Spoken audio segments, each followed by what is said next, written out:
Always be reaching for your star, not the one that shines above you, the star that shines within you. These words have guided today's guest in her life and career. Her story is an example of how success starts from within by finding your purpose or your why. We hope these talks can help you find yours. At ForensisGroup, we connect experts to help uncover the truth. And I'm super excited today to connect you with Iris Yamashita, Academy Award nominated screenwriter for Letters from Iwo Jima and debut novelist to be published by Berkeley Group, an imprint of Penguin Books. Welcome, Iris. Hi, Emily. Congratulations on your debut novel. I hear it's the first in a mystery series. Thank you so much. Yes, I am very excited about this opportunity to get my first book published. Okay, so is there anything you can tell us about it that doesn't require a spoiler alert? Yes, the novel is about a female detective investigating a grisly murder that takes place in this very strange, isolated community in Alaska, where all the residents live together in a single high-rise building.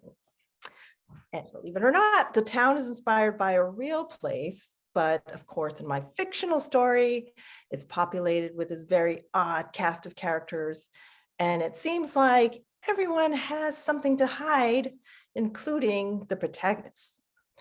And I'm telling the story in three female voices. I have one is a detective, and the second is this kind of angsty, rebellious teenager whose mother runs the Chinese restaurant in town.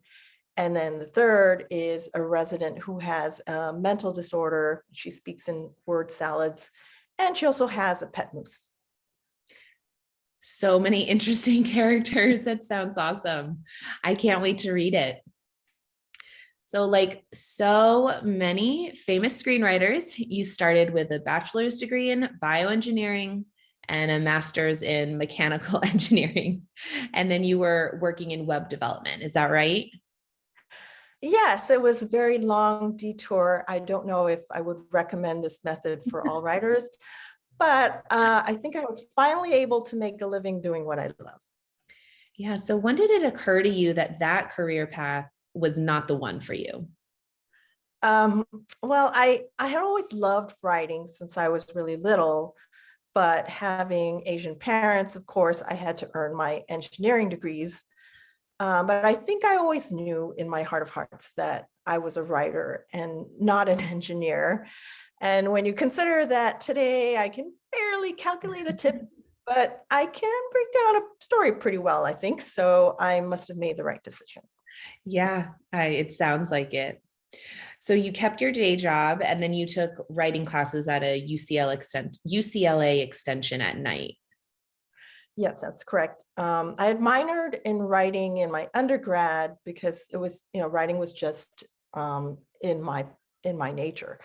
And I just wanted to keep continuing those creative juices. So the extension classes is what really helped me continue pursuing that. Yeah, in one of your interviews, I heard you say that your father wanted you to stay in engineering. Yeah, my father, he was from the old country and he didn't really think that writing was a viable career path. So he kind of sat me down and he asked me, why are you wasting time and money on writing classes? And he thought I should really be focusing on finding a husband. But I'm happy to say that his talk didn't deter me. And I did end up finding a wonderful husband. So it was a win-win for all. That is definitely a win-win. So if you could tell me, was it a struggle to break into the film industry as an Asian American woman? When my agent found out that Clint Eastwood was looking for someone to write a companion film to the war movie Flags of Our Fathers, there were some of her colleagues that thought that I'd never get the job because they thought that women can't write war movies. But when I heard that, that actually made me more determined to prove that I could write a war movie. And when I pitched my take to Clint Eastwood, I got the job, I'm happy to say. Congratulations. Yeah. Helen Mirren pulled you aside at an Oscar luncheon. Can you tell us a little bit about what she said to you? Yeah, I'll never forget meeting the amazing Dame Helen Mirren. Yeah. And when I met her, she said to me, "It took a woman to write that movie." And that meant so much to me. That really, I'll never forget that. Meant the world to me. Yeah, that sounds like such an incredible moment. And that was in 2007. Yeah, that must have been so nice to hear, so reaffirming. How has the industry changed, do you think, since you entered in 2007? Well, I think the industry has definitely opened up more, especially in television. And I just looked at the Writers Guild Inclusion Report for 2020. It's a little bit encouraging. Television writers showed that 44% were female and 35% were people of color, which is actually a big improvement from previous years. But in film and in the screenwriting world, there's still a ways to go. It was only 27% female and 20% people of color. And still that was a huge improvement from when I started in 2007, when it was something like 15% female and 3% people of color. Yeah, those percentages, there is a way to go, but I'm glad that there has been some improvement since you started. 3% is so low, 15%. Wow. Yeah. So your father, he eventually came around to your new career, I take it. Yeah, he did finally come around when I took him to the Academy Awards with me. And he got to wear a tux and he got to ride that limo and walk down the red carpet. And he even gave a reporter or two an interview. But he has since passed away. But I really felt so fortunate that I had that opportunity to take him to the awards and that I got his approval. I didn't get the Academy Award, but I got my father's approval, which I think at the end of the day was a bigger prize for me. Yeah. What a special memory, special time together, I'm sure.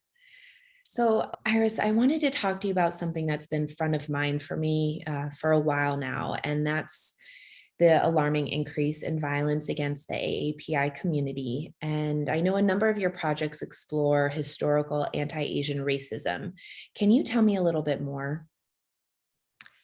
Yes, yes. I mean, what's been happening has definitely been daunting, but the only thing that I feel I can do is tell these stories. So I'm working on a few projects that try to bring these Asian American stories to the forefront. One is a movie that tells the story of Japanese American internment during World War II, but I'm trying to tell it in a more commercially appealing way with a little bit of humor sprinkled in. And there's another that I'm working on that's a limited series based on a book called The Girl Who Wrote in Silk by Kelly Estes, which is a beautiful book. And it touches a bit on the anti-Chinese riots in the 1800s in Seattle. But of course, as a writer, I'm only the first step in the process, and there are still many hoops to jump through before either of these make it to screen, but crossing my fingers. Yeah, I'm sure. I'm sure they will. Iris, I'm really looking forward to reading your novel, and I hope to see something of yours on the big or little screen soon.